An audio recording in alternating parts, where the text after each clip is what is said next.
sistemas operativos, ¿verdad? Con aplicaciones que le pudieran servir, por ejemplo, para desarrollar aplicaciones y para desarrollar software, ¿verdad? Y la tercera y última sería la infraestructura como servicio. Esta infraestructura como servicio va a incluir red, va a incluir computadoras virtuales o dedicadas y almacenamiento. Generalmente es utilizada por los arquitectos de la infraestructura y la red de la organización. Estos términos, por ejemplo, el de arquitectos de infraestructura, son puestos dentro de la ingeniería de sistemas para poder brindar servicios de soporte, ¿verdad? Y de funcionalidad a las diferentes estructuras, ¿verdad? Entonces, los proveedores de servicios en la nube han extendido el modelo, ¿verdad? De la infraestructura como servicio para también poder proporcionar TI, ¿verdad? O sea, soporte, ¿verdad? Tecnologías de la información como servicio, ¿verdad? Y habría una cuarta que significaría la IT, infraestructura como servicio. Prácticamente con esto, pues estaríamos terminando el capítulo. Dentro de algunas características de la nube tenemos a pedido, ¿verdad? Un autoservicio. Usted puede solicitar el servicio que necesite. Va a encontrar una rápida elasticidad, agrupamiento de recursos, servicios medidos y amplio acceso a la red. Y ahí pues estaríamos terminando esto, ¿verdad? Prácticamente este capítulo lo estábamos terminando el día de ayer y solo nos faltaba estas dos diapositivas. Pregunto, ¿vamos bien hasta ahí? ¿Alguna duda?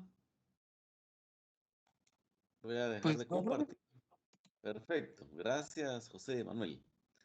Ahí estamos entonces. Bien, pues el día de hoy está bastante entretenido también porque ya estamos trabajando con algunos sistemas operativos. Ya coloqué dentro de la plataforma de Teams el resumen del capítulo 10, por si lo quieren descargar. Vamos a empezar con la introducción del capítulo 10. Si no les apareciera, búsquenlo porque a veces ahí en la plataforma, en el listado no lo coloca en orden, pero sí lo coloca dentro de los 9 archivos que ya colocamos. Por favor, miren si lo pueden descargar y me avisen si alguien ya lo pudo descargar, por favor. Gracias.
Bien, ahí estamos entonces ya tengo ahí una reacción ahí, ¿verdad? De que ya lo pudo descargar o de que está intentando descargarlo, ¿verdad? Gracias. Vamos a compartir la pantalla y vamos a empezar a explicar las características que tienen que ver con este capítulo 10, ¿verdad? Bien, ahí estoy compartiendo mi pantalla entonces.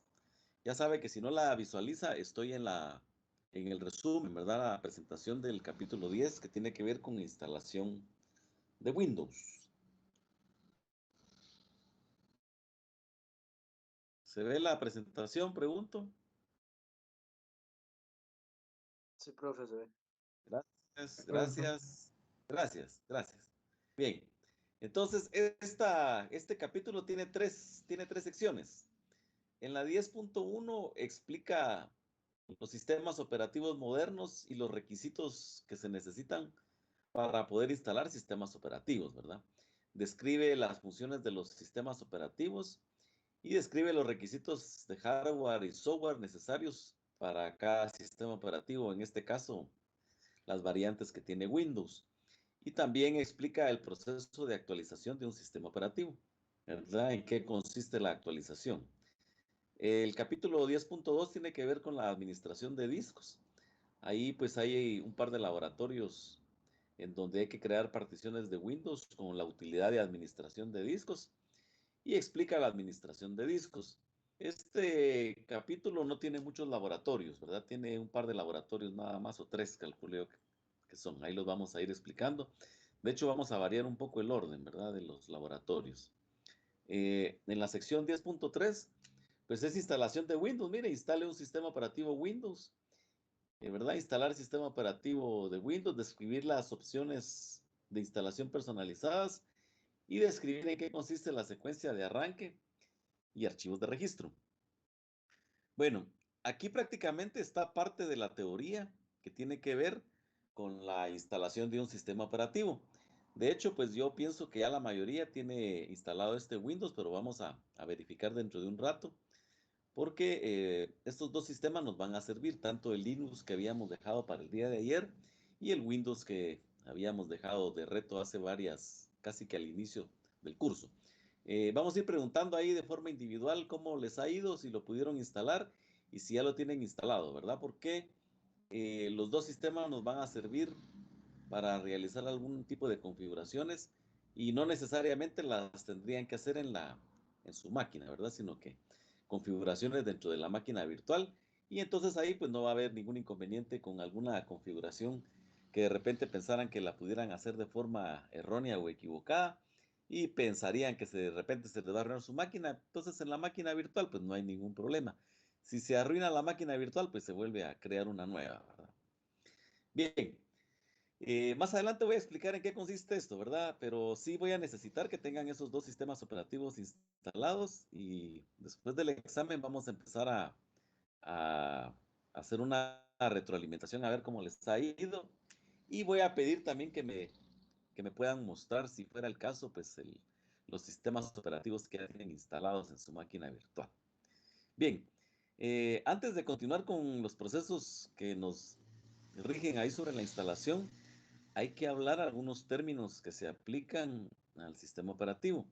Estos términos son el de multiusuario, multitarea, multiprocesamiento y subprocesamiento, ¿verdad? Entonces, un multiusuario significa, por ejemplo, varios usuarios en una computadora, ¿verdad? Usted se ha dado cuenta de que trabajando en Windows, pues se puede crear un usuario para cada miembro de la familia, por ejemplo. Esto no era así en los sistemas operativos más viejitos y sobre todo en sistemas operativos basados en línea de comandos, ¿verdad? Todos estos sistemas operativos que son de orden gráfico, pues ya manejan esta funcionalidad de ser multiusuario. Multitarea.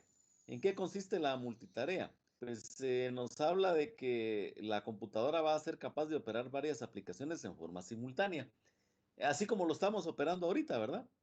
Tienen el sistema operativo abierto, tienen un PDF abierto, están dentro de la sección, por ejemplo, de la aplicación de Teams y estamos, por ejemplo, pudiendo revisar algún laboratorio también, ¿verdad? O sea que podemos tener 3 o 4 operaciones abiertas al mismo tiempo y de hecho hasta el chat de WhatsApp pudiera estar ahí, ¿verdad?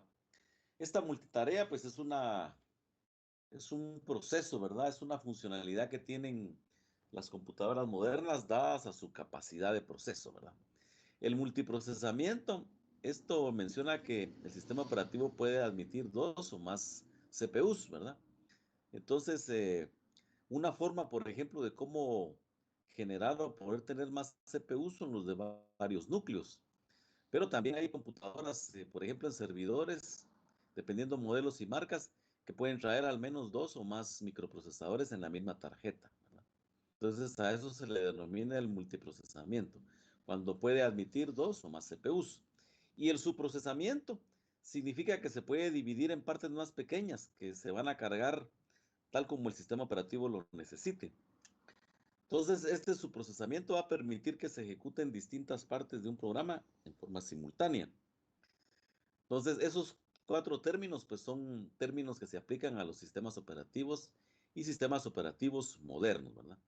El sistema operativo arranca y administra los sistemas de archivos, ¿verdad? En el momento en que el POS hace el chequeo de hardware y le da el paso al control al sistema operativo, ¿verdad? Estos sistemas operativos, como ya se había mencionado, pueden admitir entonces más de un usuario, más de una tarea o más de CPU, ¿verdad? Vamos bien hasta acá, pregunto, ¿alguna duda con estos términos? No, profesor. No, profe, todo bien. Gracias. Bueno, algunas funciones básicas de los sistemas operativos, ¿verdad? Bueno, un sistema operativo provee acceso a hardware. ¿Sí? El sistema operativo maneja el control del hardware, posee la administración de archivos y carpetas, maneja una interfaz de usuario para poderlo controlar y también administra diferentes aplicaciones, ¿verdad? Entonces ahí hay interacciones entre hardware y software, ¿verdad? Y el sistema operativo pues localiza una aplicación y la carga en el RAM de la computadora. La gráfica está bastante interesante. Estas son las funciones básicas que tiene un sistema operativo, ¿verdad? Entonces, hardware, archivos, usuarios y la administración de las distintas aplicaciones, ¿verdad? Cambié de diapositiva. El material de este curso de IT Essentials versión 7 abarca desde el Windows 7, por ejemplo, hasta Windows 10, ¿verdad? Y no abarca Windows 11 todavía. Es posible que en una versión más moderna de esto ya empiecen a incluir, ¿verdad? Porque estos se van actualizando. Entonces ahí están algunas actualizaciones, ¿verdad? Por ejemplo, Windows 7 actualizó a Windows XP, ¿verdad? O a Windows Vista en el caso, ¿verdad? Un sistema operativo fallido que fue el Windows Vista. No es el único dentro de la familia de Microsoft que no ha tenido aceptación por sus deficiencias de funcionalidad. Entonces, si se dan cuenta en el listado, cada sistema operativo subsiguiente viene a actualizar al anterior. Así el Windows 8 al 7 o al Vista, el 8.1, ¿verdad? Una actualización del Windows 8, el Windows 10 al 8.1 y modernamente el Windows 11 actualizaría lo que serían las versiones de Windows 10, ¿verdad? Y algunas versiones anteriores que pudieran tener las computadoras. A Microsoft pues le interesa estar generando o creando nuevas versiones. De hecho, si tienen oportunidad de empezar a ver en qué consiste el Windows 11, se van a dar cuenta de un cambio radical totalmente dentro de la interfaz gráfica de los Windows, ¿verdad? Que se ha mantenido pues casi que estándar desde sus inicios hasta ahorita, ¿verdad? Tal vez la única variación fue con el Windows 8, en donde cambió radicalmente, queriendo aplicar a sistemas operativos de escritorio funcionalidades de dispositivo móvil, ¿verdad? Entonces, pero no dio mucha funcionalidad a esto. Y entonces crearon el 8.1 para poderla regresar un poco a la funcionalidad que tenía anterior. Y el Windows 10, pues ahí se ha mantenido, ¿verdad? El Windows 11 sí ya estaba yo viendo algunos videos en internet y ya ha cambiado. De hecho, ahí de donde se descargó el Windows 10, que lo empezamos a descargar en las primeras clases que tuvimos al inicio del curso, parece ser que ya está disponible la versión de prueba para el Windows 11 que se puede descargar también, ¿verdad? Y se pudiera colocar, pues igual en una máquina virtual. Voy a cambiar de diapositiva. Eh, Aquí hay un término cliente para un sistema operativo y básicamente se refiere a los requisitos de software y hardware con sistemas compatibles. Entonces, esto lo que significa es que para cada uno de estos sistemas operativos, en el caso de los modernos, se debe de contar con un hardware de ciertas especificaciones para poder ser instalado. De lo contrario, no se podría instalar, ¿verdad? Por ejemplo, un Windows 10, para que lo comprendan de una manera más clara y práctica, si yo tengo un sistema operativo de Windows 10 y lo quiero instalar en una máquina de hace unos 15 años, no se puede.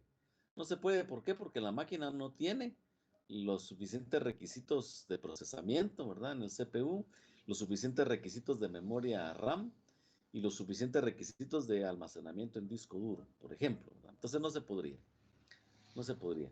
De igual manera, si usted quisiera instalar un sistema operativo antiguo, viejito, dígase un Windows 3.11, por ejemplo, o un Windows 95, sería imposible instalarlo en una máquina moderna. Así instalarlo de forma física, ¿verdad? De forma nativa, como se le podría mencionar también. En este caso, la funcionalidad que sí puede brindar una máquina moderna con relación a un sistema operativo viejito para poderlo visualizar, estudiar, hacer pruebas, etcétera, es instalarlo a través de la virtualización. Ahí sí no habría ningún inconveniente. Bien, voy a cambiar de diapositiva y aquí nos enseña una tabla de requisitos mínimos en comparación con Windows 10, Windows 8.1 y Windows 7. Si se dan cuenta, son pues los mismos requisitos, podríamos decir, ¿verdad? Para los diferentes sistemas operativos de las versiones del Windows 10, 8.1 y Windows 7. Y prácticamente, pues, a partir de Windows 7 casi que no cambió mayormente eso, ¿verdad? Los procesadores, si se dan cuenta, pues, de 1 GHz, ¿verdad? Por ejemplo. Para los sistemas operativos ahí no cambia nada. La RAM, 1 gigabyte para 32 bits o 2 gigabytes para 64. Es lo mismo en los tres sistemas. El espacio en disco duro es exactamente el mismo. Miren, 16 gigabytes para 32 bits o 20 gigabytes para 64 bits, ¿verdad? En la tarjeta gráfica, pues es exactamente las mismas características, ¿verdad? La tecnología DirectX 9 o posterior con controlador BDM 1.0, ¿verdad? Son especificaciones, por ejemplo, que tendría que tener un fabricante con estandarizaciones protocolarias, diría yo, que marcan esas directrices, el DirectX 9. Los tres sistemas, en este caso de Windows 10, 8.1 y 7, utilizan la misma tarjeta gráfica. Con las resoluciones, ahí sí hubo un pequeño cambio, miren, porque Windows 7 amplió un poco más sus resoluciones a resoluciones más bajas. Por ejemplo, la de 800 por 600, pues era una resolución típica para monitores CRTs, ¿verdad? Pero no quiere decir que no tenga alta definición, la tiene. Por el contrario, por ejemplo, Windows 8 parte de una resolución de 1024 por 768, o sea, es una resolución un poco más alta, donde las imágenes y la 7 pues no especifica qué tipo de resoluciones, pero andan en el mismo orden, ¿verdad? Andan en el mismo orden.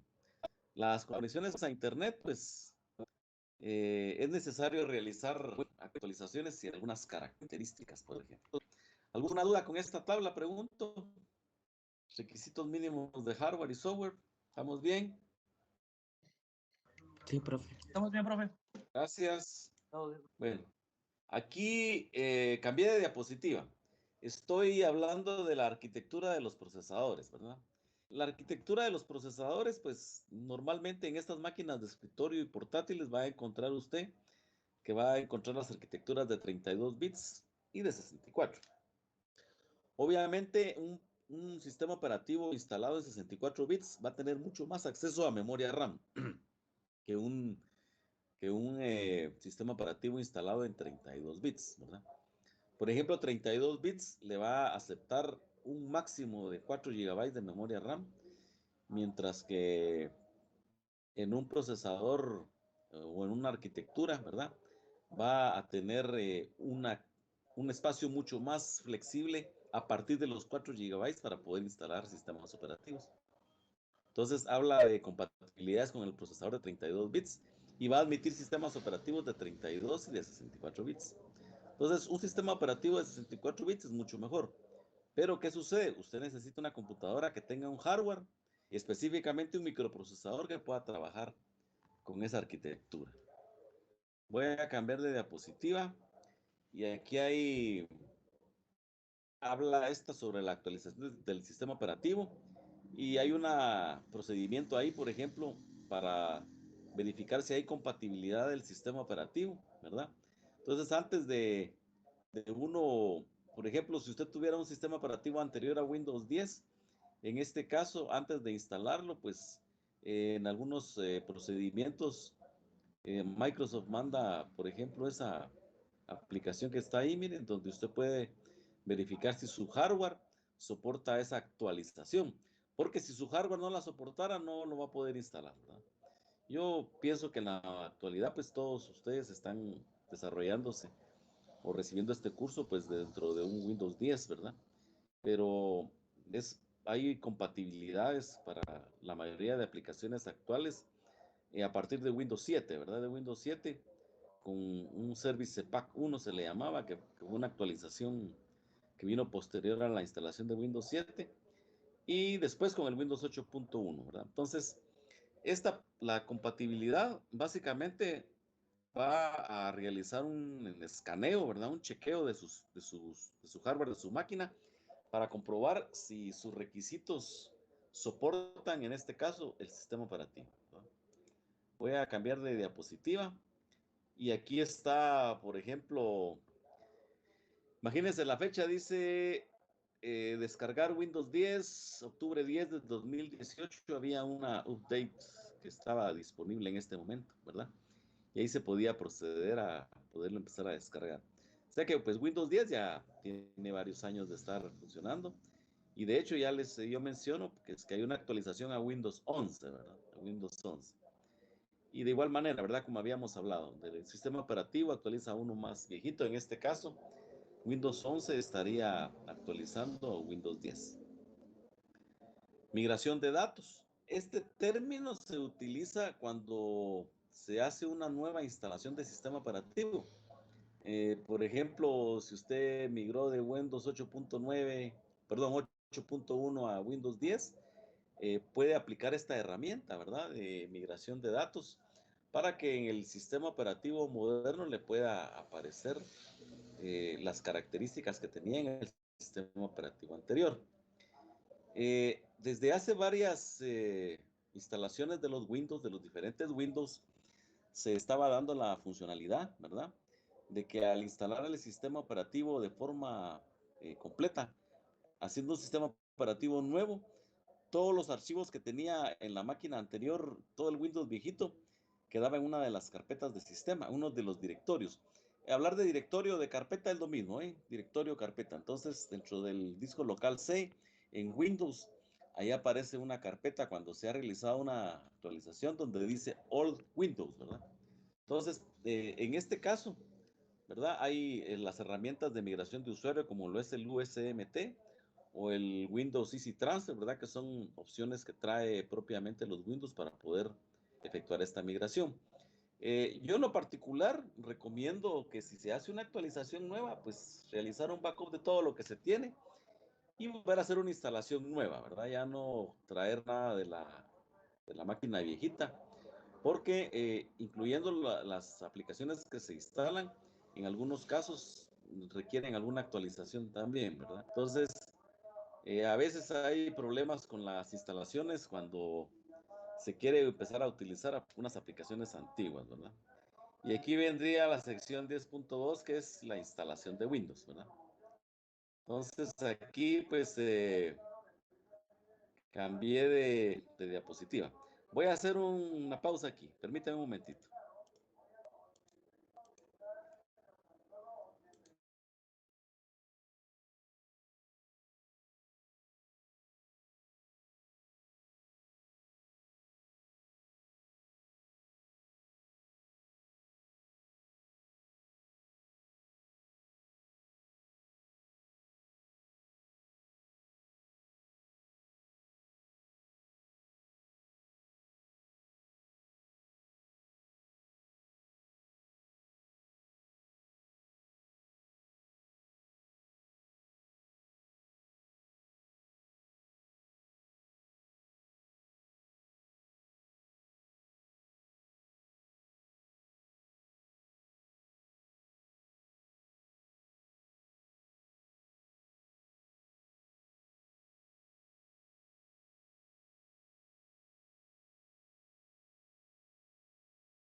Bien, aquí estoy de vuelta ya. Vamos a continuar entonces. Pregunto, ¿están viendo mis diapositivas todavía? Sí, profe. Sí, Gracias. Bueno, profe. entonces, gracias. Bueno, entonces aquí viene lo que se considera administración de discos en los dispositivos de almacenamiento. Como usted podrá observar ahí en la foto, pues que hay un disco duro, hay una memoria USB y hay un disco duro externo. Estos son los considerados dispositivos de almacenamiento. Voy a cambiar ahí de diapositiva. A todos estos dispositivos se les puede efectuar, por ejemplo, al disco duro, algún tipo de particionamiento. Y ahí habla, por ejemplo, de la comparación entre el MBR y el GPT, ¿verdad? El MBR tiene que ver con funcionalidades antiguas que manejaba BIOS, ¿verdad? Y el GPT, pues ya son UEFI, son más nuevas. Entonces, ahí hay unas comparaciones, por ejemplo, en el MBR, el particionamiento del disco duro. Esto se refiere a los espacios con los cuales un disco yo los voy a seccionar o lo voy a dividir para poder instalar sistema operativo, archivos de arranque y dejar espacio también para poder almacenar información. Entonces, en un MBR se puede hacer al menos 4 particiones primarias, ¿verdad? En un GPT, imagínense 128 particiones en Windows, es bastante grande. Cuando hablo de estas particiones, es como cuando usted tiene su disco duro, ¿verdad? Y ve que hay en el disco duro de local C, está dividido. Y cuando usted, por ejemplo, el disco duro local lo va a visualizar como el disco C, ¿verdad? Pero si usted pone una USB, le va a visualizar como D, E, F, G, por ejemplo. A eso se refieren las particiones, ¿verdad? Entonces, el tamaño máximo de la partición en un MBR va a ser de 2 terabytes, ¿verdad? Mientras que mire el tamaño de partición en un GPT, dice 9.4 zettabytes. Para tener una idea, es 9.4 por 10 elevado a la 21. Es una cantidad exagerada, ¿verdad? Es una cantidad exagerada de particionamiento con este tipo de estructura GPT. Entonces, un MBR no tiene copia de respaldo. Un GPT almacena copia de respaldo de la tabla de partición. Es un sistema que puede ser más eficiente. Y la partición y los datos de arranque se van a almacenar en un lugar en el MBR, mientras que la partición y los datos del arranque se van a almacenar en diferentes ubicaciones en todo el disco. Entonces, eso le va a dar redundancia, por ejemplo, al arranque del sistema operativo cuando trabaja bajo este tipo de particionamiento. Y cualquier computadora puede arrancar desde el Master Boot Record y las computadoras que tienen GPT deben de ser UEFI y ejecutar un sistema operativo de 64 bits. Este es el estándar, ¿verdad? El GPT en algunas.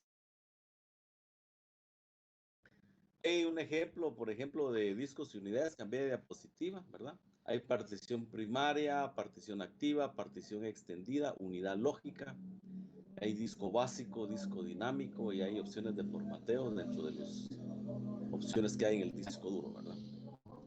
Voy a cambiar de diapositiva.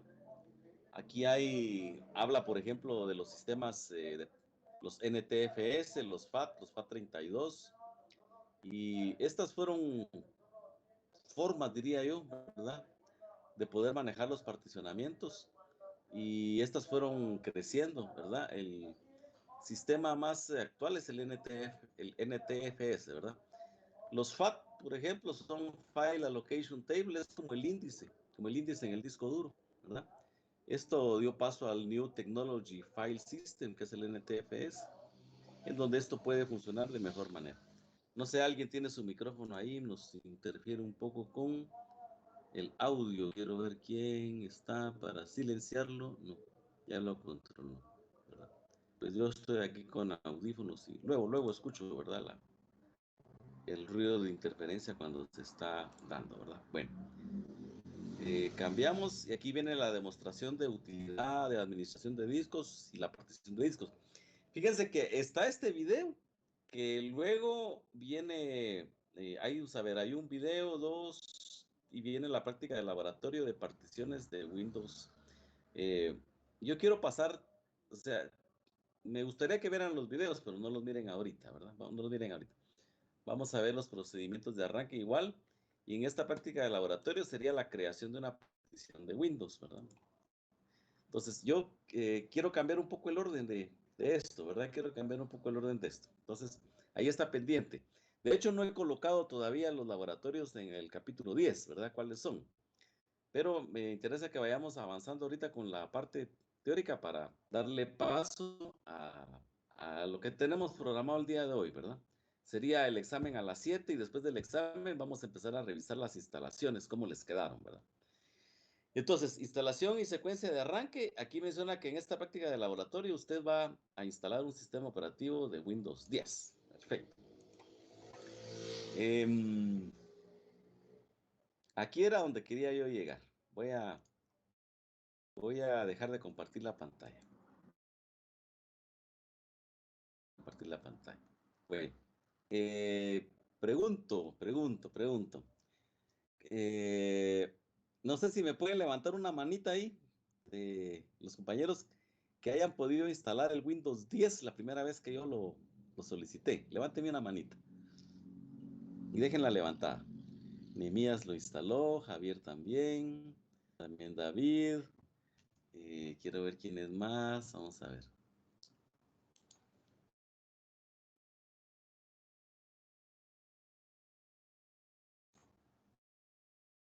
Vamos a visualizar aquí. Tenemos al menos 6 compañeros reportándose que sí lo pudieron hacer. 1, 2, 3, 4, 5, 6. Pregunto, los demás compañeros, 6 compañeros de 23. Todavía no, ¿verdad? Bueno.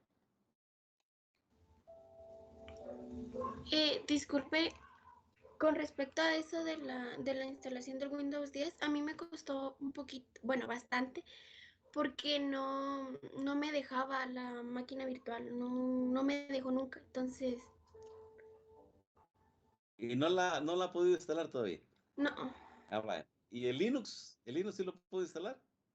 Sí, pero ya sé cuál fue mi error de los dos, fue que no tenía habilitada la virtualización, que fue lo que usted dijo ayer, pero ahí me trabé un poquito entonces.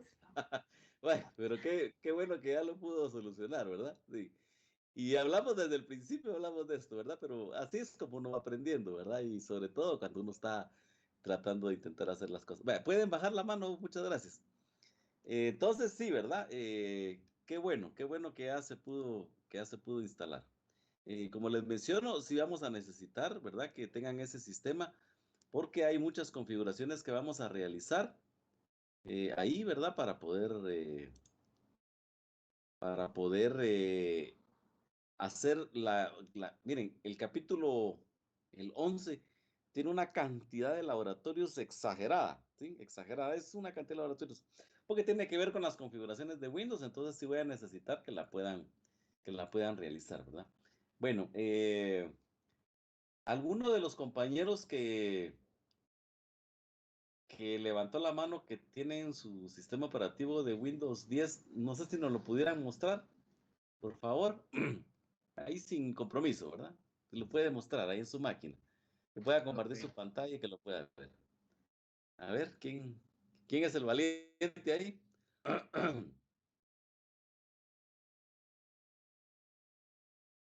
Nehemías, va. Gracias, Nehemías. Muy bien, ahí estamos con su máquina, su Windows 10. Y ahí va a iniciar su Windows 10. Perfecto. VirtualBox 6.1. Ahí en este caso, no sé si vieron el mensaje que estaba dando. Decía presionar cualquier tecla si usted desea que empiece la instalación de Windows. Entonces, era lo que explicábamos ayer, ¿verdad? De que si uno no lo lograba, si no sacaba el disco, le daba. En este caso ahí, mire, ahí le va a empezar la instalación otra vez. ¿Sí? Yo lo había instalado, supuestamente. Va. ¿Qué tendría que hacer entonces? Tiene que hacer de cuenta, mire, pues, el proceso es como que usted hubiera metido el CD de instalación y ahora hay que sacarlo. Entonces, tiene que deshabilitarlo de la máquina, ¿sí? Si quiere, cierre su máquina. Entonces, ahí en el laboratorio estaba. Tiene que, no es ahí, no es ahí, es en el arranque de la máquina, es en el arranque de la máquina. Espérenme, mire, pues vamos a hacer una cosa, espérenme. Cierre su pantalla, cierre su pantalla, cierre su pantalla. Muchas gracias, muchas gracias. No sé, ¿alguien más que nos quisiera enseñar su instalación?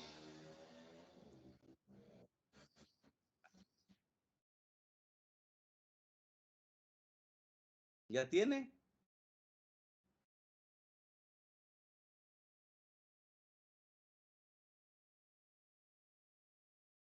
De Windows 10.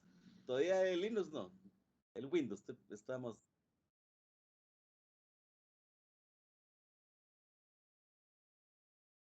Sí, sí, a ver, miremoslo, miremoslo. Compártalo, pues, y ahí lo miramos.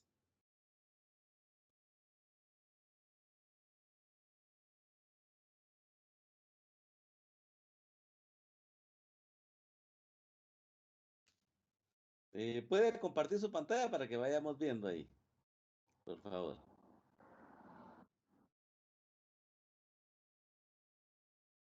Nehemías, ahí. Ya arreglé, ya lo arreglé. Va. Eso es lo que le estaba pasando, era lo que yo mencionaba ayer, ¿verdad? Lo del círculo vicioso.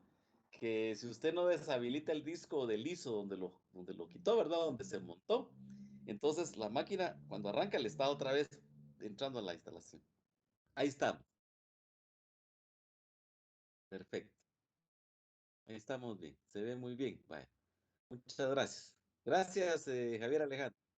Ahí estamos. Fíjese que usted ya podría hacer la práctica, la del particionamiento, ¿sí? Porque ya tiene su máquina virtual. Entonces ya no habría necesidad, por ejemplo, de hacer su práctica en la máquina física, ¿verdad? La máquina física. Perfecto. Entonces ahí hay uno. A ver, Nehemías, ¿se otra vez? Por favor.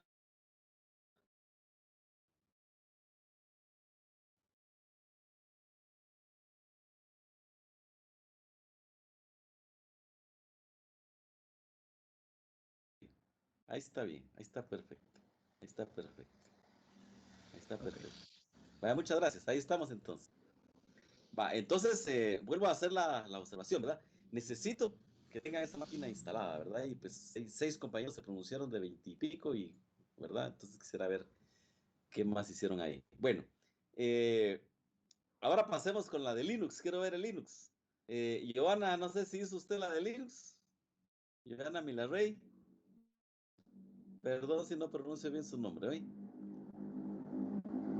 No, me pasé la del Windows 10. Windows 10 tiene. A ver, enséñanos el Windows 10 también.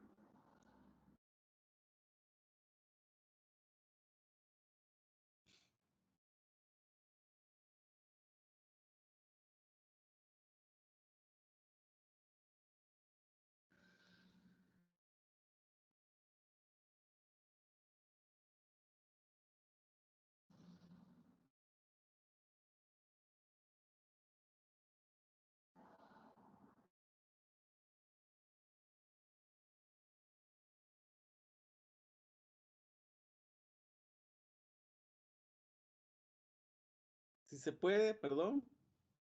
Giovanna. Sí, solo que el internet está algo lento. Va. Compártanos su pantalla, así empezamos a ver ahí qué Ok. es lo que está. Yo lo que le decía fue que me tiró un error, varios errores. Entonces ayer me di cuenta que fue el error. No sé si ya se logra ver. Ahí estamos ya con su pantalla. Ahí Cuando le estamos. doy a iniciar, me tira un error. Entonces, pero ya más o menos vi cuál era el error. Entonces, hoy me costó un poquito intentarlo porque estaba algo ocupada. Eso es lo que me tira. Sí. Ujú. Falta abrir una sesión en la máquina virtual de Windows 10, dice. Errores de ese tipo puede tirar muchos errores, ¿verdad? Y ya habilitó lo del BIOS, todavía no. No, todavía Ya no, lo me habilitó. cuesta un poquito. Va. Vale. Ahí estamos, pues. Muchas gracias. Puede Bueno, cerrar su pantalla. Puede cerrar su pantalla. Buenas tardes, solo una consulta, Inge. Dígame. Hoy no se iba a grabar la clase, ¿o sí? Y se me No, olvidó si no se ponerla grabar a la grabar. clase. Se me olvidó, sí, las estoy grabando y Gracias. se me olvidó. Ahí me recuerdan ustedes. Ahí me recuerdan, por favor. Eh, Ahorita vamos a terminar esta parte. Vamos a terminar esta parte porque ahorita, pues quiero que me enseñen los Windows que han instalado, los que han instalado y los Linux también. Entonces ahorita pues no valdría mucho estarla grabando, ¿eh? Pero sí, por favor, cuando empiece la clase, si a mí se me olvida, me recuerdan, oye, por favor. No sé quién fue el que me habló, José Alejandro, creo, no.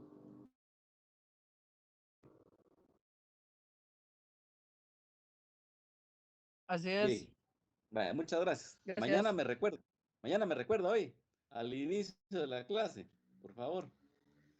Bien, ¿quién es el compañero que el día de ayer, ya para finalizar, me dijo que ya tenía instalado el Linux? No sé si ya estará conectado, pregunto. Ya finalizando, me dijo, mire, yo ya lo tengo instalado y se lo puedo enseñar en este momentito. Javier Alejandro. Vaya, lo felicito. Oye, usted es muy pilas, usted ahí. De eso se trata, ¿eh? Enséñanos su Linux, pues. Ponga su Linux a correr. Usted sé que nos hizo las demostraciones de Packet, las primeras demostraciones, ¿verdad? Ah, buenísimo, ¿eh? Siga así hoy usted porque de eso se trata uno de tener la iniciativa de participar, ¿eh? Eso es bueno. Eso le va a abrir muchas puertas en todos lados. Y notar, se hace notar, ¿verdad? Como una persona competente, que puede, etcétera, ¿verdad? Ahí estamos, ¿verdad? Ese le va a pedir, sí, ya lo miro, ya lo miro. Ahí está, buenísimo. ¿Usó las mismas contraseñas que sugería yo o le puso otras?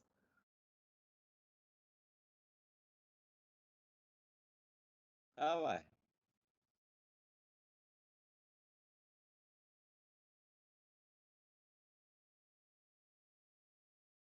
ya la tenía.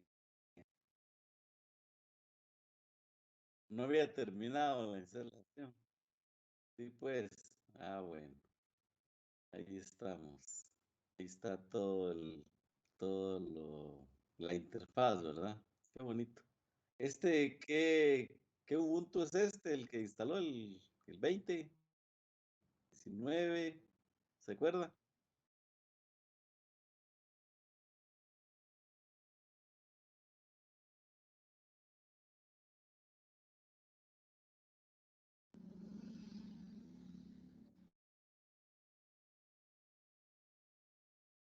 Ya, ahí estamos. Sí. Vaya, y cuando se hablaba, por ejemplo, de navegar en esto, ¿verdad? ¿Tiene internet su máquina virtual? Puede salir a internet desde ahí, presionando el icono del Mozilla.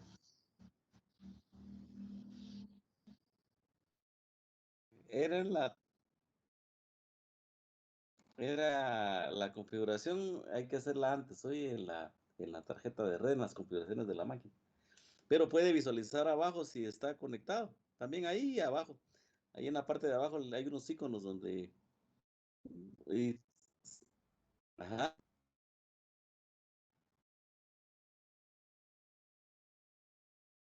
Y la prueba, pues puede abrirle, darle clic ahí al icono. Bueno, entonces esas opciones podrían o tendrían que estar visibles, ¿verdad? Eh, ¿Usted resolvió ya el laboratorio de esto? Ah, bueno. El laboratorio ese pregunta qué comentarios le parece.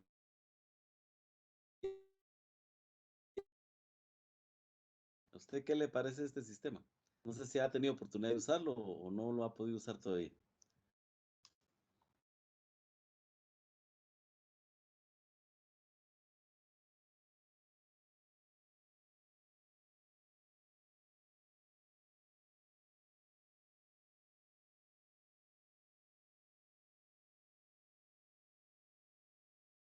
Ajá,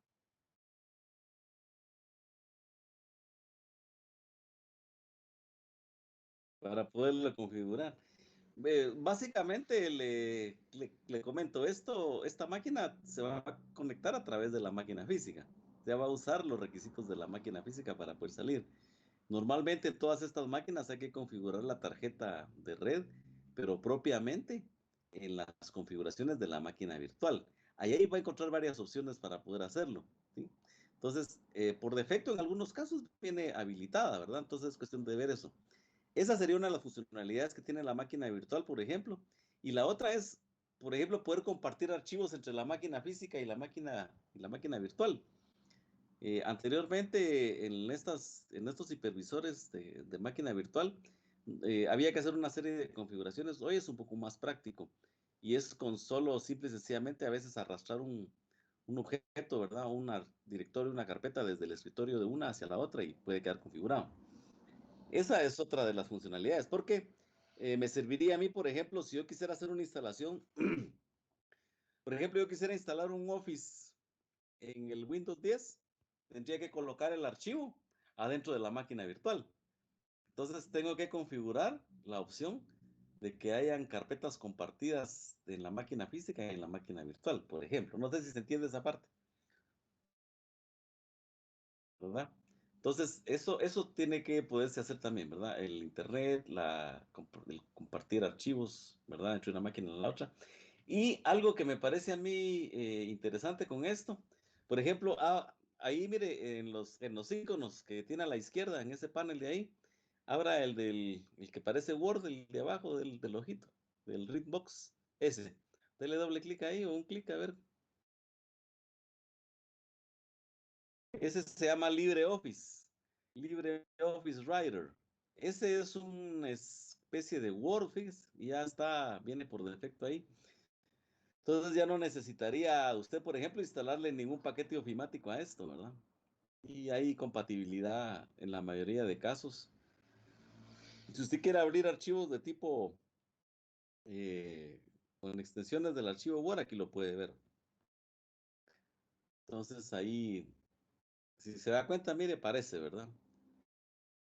¿Qué dice ahí usted? ¿Sabía usted que qué dice?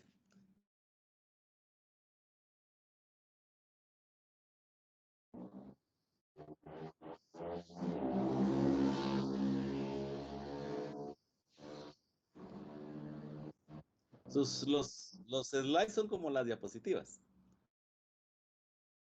Sí. Ajá. Dice ir a File, Print, Press, Tab and Select Notes under Document Type. Entonces, está interesante, ¿verdad? Si usted quiere recibir de estos, pues no lo deshabilita ahí en la izquierda. Mire, si no, le quita ya, ¿verdad? Show Tips on Startup. Ya no le salen esas ideas, ¿verdad? Dígale, dele ok, ahí o ciérrelo. Entonces, lo que quería yo que visualizaran es que tienen un Word ahí, mire. Archivo, edición, insertar, formato, estilos, tabla, formas, herramientas, ventanas, etcétera. Y tipos de letras, ¿verdad? De manera análoga, ¿verdad? Negrillas, subrayadas, etcétera, ¿verdad? De mayúsculas a minúsculas, lo mismo que tiene usted en el otro. Ahí hace la prueba. Ahí está escribiendo algo, ¿ah? ¿O no? No. Ah, ponga ahí unas letras, pongan las letras ahí. Ay, esas que estarían por un default style. Cámbiale la fuente. Ahí está. Esa era Liberations. Fíjense que son otro tipo de fuentes, miren, un poco diferentes, ¿verdad? Con otros nombres diferentes, ¿verdad? Le dejo ahí de inquietud. Ahí trata de abrir un archivo cuando ya pueda compartir entre una máquina y la otra. Trate de abrir un archivo de Word ahí, a ver si lo deja. Un archivo cualquiera puede ser, ¿verdad? Bien, muchas gracias, compañeros. Ahí estamos. Javier Alejandro Portillo Díaz. Buenísimo. Ahí puede cerrar ya y dejar de compartir, ¿eh? Muchas gracias. Ahí estamos. Calidad con eso. Puede dejar de compartir. ¿Algún otro compañero que haya instalado su Linux, pregunto, que nos lo quiera mostrar? A ver, Nehemías, póngalo pues. Comparte ahí su pantalla.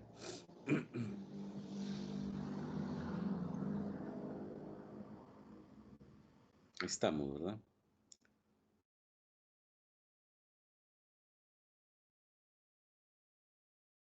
Mire, el suyo ya está en español, ¿verdad?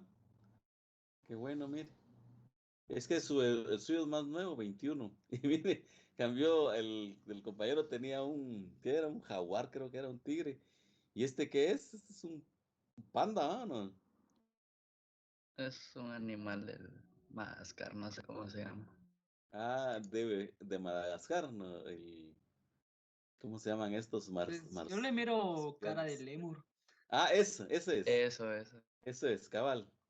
Cabal, es un lemur ahí, ¿verdad? Eso es. Y mire, ahí está ya usted con su LibreOffice también, ¿verdad? Abra el del Excel. Mire si lo tiene ahí a la mano. Ahí está. Ahí está. Ahí, mire, ahí están unas, ¿verdad? Para poder trabajar hojas de cálculo también. Buenísimo. Y mire, dele clic ahí al Mozilla a ver si el suyo sí sale. Porque fíjese que el VirtualBox por defecto ahora casi que ya viene configurado todo. Y su máquina, cuando uno la instala, ya tiene salida a internet. Miremos si puede salir con el Mozilla a través de internet. Y el suyo es más moderno que el del compañero. Pues ya cambió, en un año cambia. El del 21, este es el de este año, ¿verdad? Te damos la bienvenida a Firefox.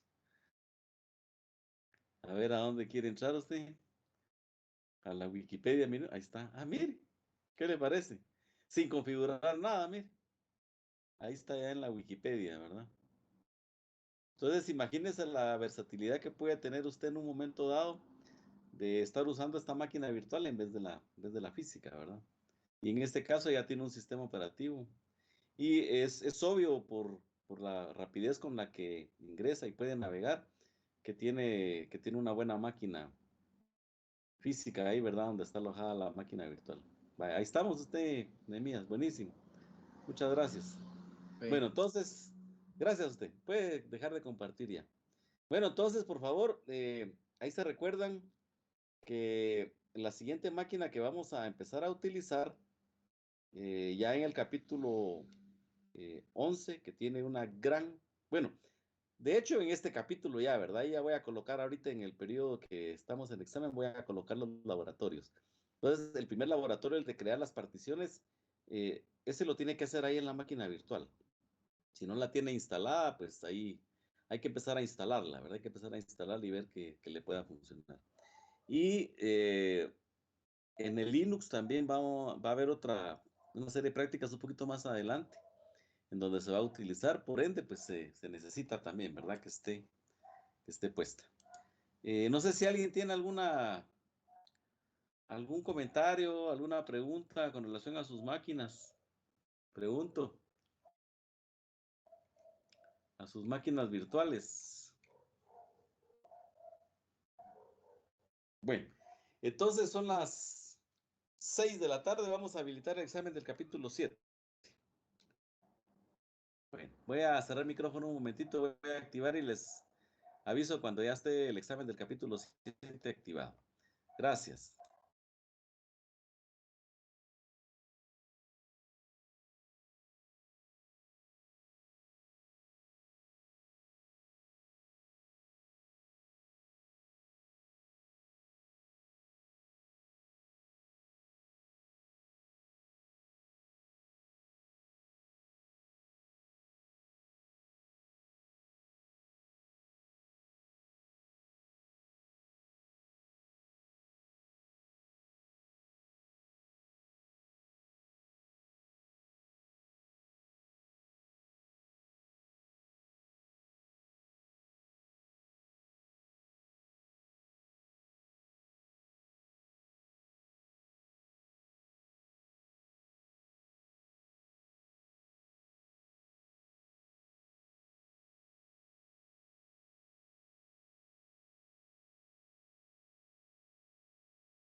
Bien, a partir de este momento ya está activada la evaluación del capítulo 7. Entonces, por favor, realizarla, ¿verdad? Lea despacio las preguntas, tómese su tiempo. No se trata de resolverlo lo más pronto posible, sino que lo resuelva bien. En eso yo voy a colocar las tareas del capítulo 10. Gracias. Gracias.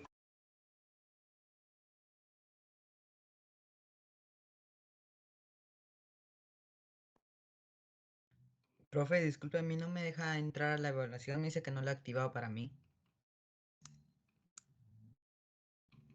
Lo mismo me pasa, profesor. Lo Igual a mismo, a mí. ver si no activó otro. Capítulo 7. Igual. Permítame. A nadie lo deja entrar. Vale, permítame, vamos a No. revisar. Permítame, Ok. pues. Permítame, es un fallo general ahí. Permítame, voy a revisar. Ahorita les informo. Gracias.